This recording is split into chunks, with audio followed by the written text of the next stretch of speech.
Hey, it's Moody here, helping you to fish smarter, not harder.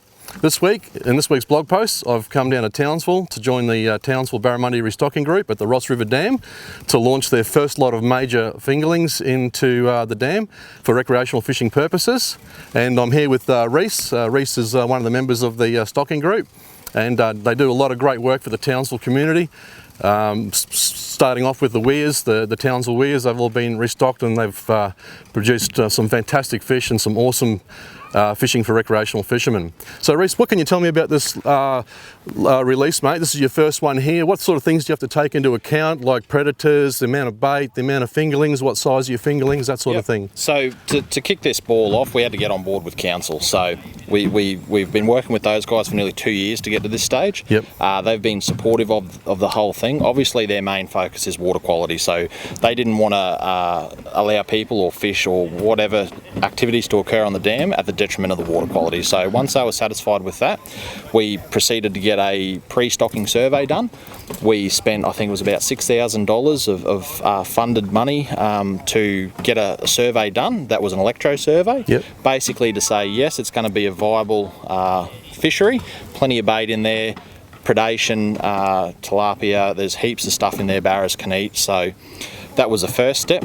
From there, lobbied for some more funding, got some more funding successfully, and we approached the supplier. They've ramped up their supply, and now we're putting fish in the dam. So a long time from start to where we are now, but it's all been worth it.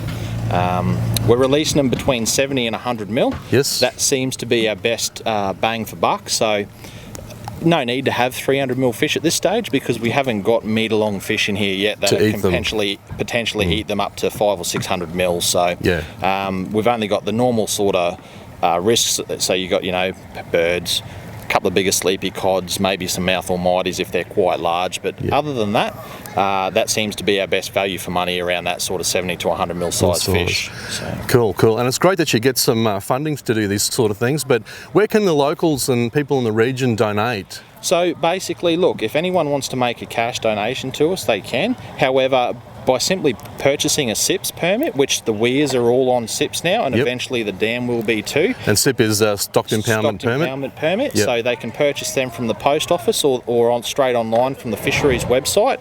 I think it's $52 a year per person, and that's eligible to any SIPS dam or impoundment in Queensland. So it's not $52 for each dam, it's one permit for 12 months. You can fish any of them as much as you want.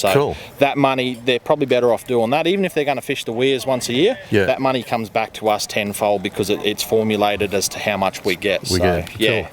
And as far as restrictions go with people's boats, do you find that they're going to want 4 strokes only or electric motors, that kind of thing? Not necessarily. We're still working with council to get a management plan in place. So basically, it will happen eventually.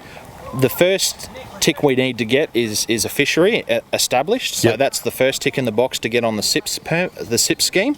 The second is infrastructure.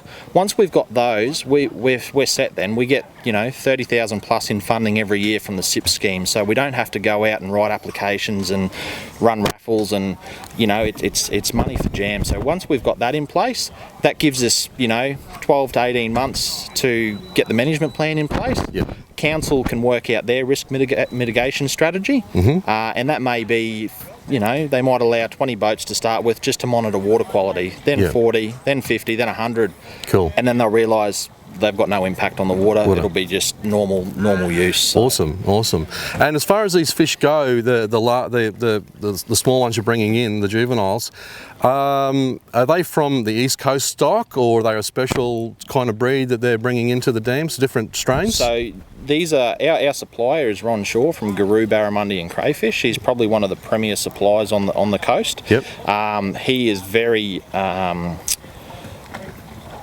he's all about the genetics. He's not growing them for a plate. He's growing them as for what they are, wild fish. Wild fish. So they're not short and fat, and they don't grow really quick, and they're not like the Northern Territory strain where they're quite short but very weighty.